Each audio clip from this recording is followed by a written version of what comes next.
Secretary. And this is a decisive moment, probably the best, maybe the last opportunity to get the hostages home, to get a ceasefire, and to put everyone on a better path to enduring peace and security. I'm here as part of an intensive diplomatic effort on President Biden's instructions to try to get this agreement to the line and ultimately over the line. It is time for it to get done. It's also time to make sure that no one takes any steps that could derail this process. And so we're working to make sure that there is no escalation, that there are no provocations, that there are no actions that in any way could move us away from getting this deal over the line, or, for that matter, escalating the conflict to other places and to greater intensity. I know this is a fraught moment in Israel, with deep concern about the possibility of attacks coming from Iran, coming from Hezbollah, and other sources. And as you heard the President say, the United States has taken decisive action to deploy forces here to deter any attacks, and if necessary, to defend against any attacks. But the focus of my visit is intensely on getting the hostages back, getting the ceasefire done. It is time for everyone to get to yes and to not look for any excuses to say no. In the last 24 hours, we've witnessed ongoing terror attacks by Palestinian terrorists.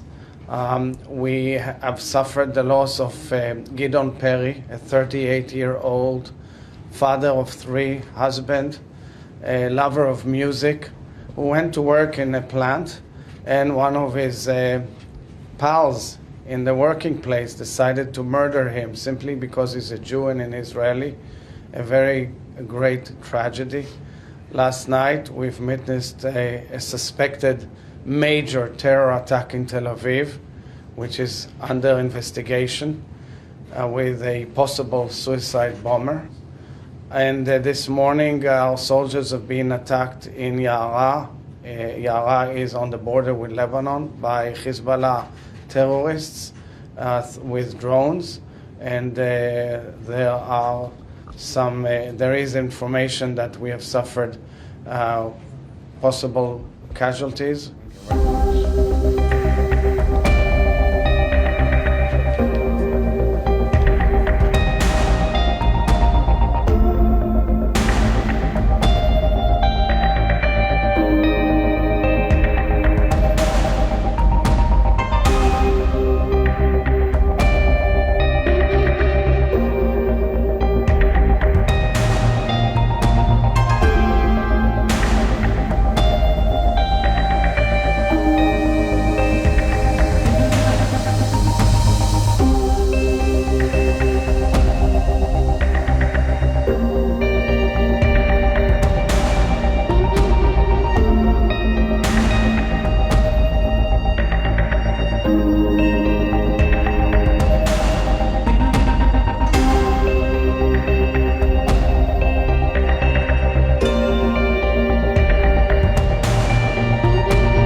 very constructive meeting with Prime Minister Netanyahu today.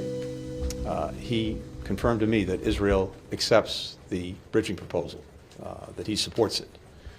It's now incumbent on Hamas to do the same. And then the parties, with the help of the mediators, the United States, Egypt, and Qatar, have to come together and complete the process of reaching clear understandings about how they'll implement the commitments